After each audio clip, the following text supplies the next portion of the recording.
What's up guys, JP back at you once again, bringing you guys day number 9 in my 5th annual 31 Days of Horror. This year we decided to do a 2016-a-thon. This is all new releases, and continuing along here with day number 9 we have The Blair Witch. And this film is a sequel to the original Blair Witch. It was one of those films that was filmed and sort of marketed as a different film in the original infancy up until the completion of this film. It was called The Woods, and now it was released as The Blair Witch, and it is a sequel to that original film. This film follows the brother of the original documentary filmmaker Heather Donahue, as he believes his sister is still out in the Black Hills, Maryland, in Burkittsville. He takes a group of his friends out there to see if he can find his sister or find any evidence on what happened to his sister. There he begins to encounter his own mysterious things. So The Blair Witch 2016 was one of my most anticipated horror films of the year, especially once I found out that it was actually a sequel to one of my favorite horror films of all time, The Blair Witch Project 1999. I was stoked. This film is not bad in my opinion. I didn't like it that much because I had such a hard time getting on board with it as a sequel, because it's a lot different than The Blair Witch Project. And people say, I've read reviews, if you like the original you'll like this one, and I don't think that's necessarily the case, because this one is way more amped up. And it wasn't so much that it was bigger, because I expected that. It was that the things that were happening to these characters did not feel like they were along the lines and set in the same world as the things that happened in the original Blair Witch.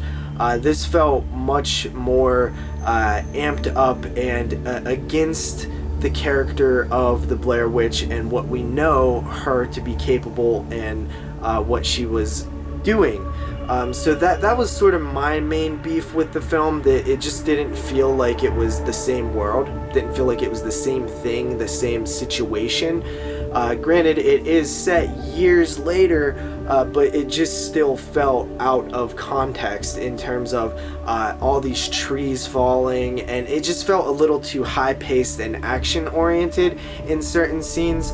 Also, the characters are whack. These characters, you don't spend time with them, you don't get character development like you did in the original Blair Witch Project. This one feels much more like a movie rather than a mockumentary, which is fine because you can't really do that again with the original Blair Witch Project. You can't do that. You cannot recreate that. So I'm fine with it being a movie. It's just it goes a little bit beyond that, and there's like these roots that are growing inside this chick's foot that feels nothing like the Blair Witch. That feels like something else, you know. And if you can disconnect yourself away enough from the original film, you might enjoy this one a little bit more. I was able to do that once I thought about it, and I did realize that I liked this film a little bit. I thought it was decent, but I really didn't like it that much. But the fact is that it is a sequel, and it is following storylines from the original film, so there has to be a level of continuity there. And that's just part of making a sequel. I don't feel like they mentioned enough of the history or added any new mythology that just felt pointless, like the root foot thing. That is new mythology that felt out of place.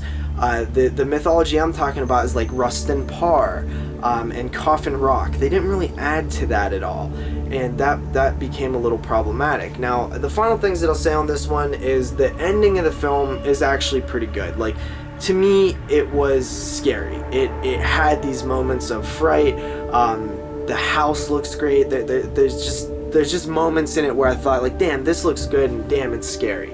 But you know, the other stuff in the film, the bad characters and bad character choices, too many jump scares. I personally don't have a huge issue with jump scares, but a lot of people really hate jump scares, so if you hate jump scares, this is not a film for you. And you know, we actually did a whole podcast on this particular film, so check it out if you're interested. It'll be out by the time you see this video. I'm gonna go ahead and give the Blair Witch 2016 a 6.5 out of 10. It's not a bad movie, just not necessarily for me.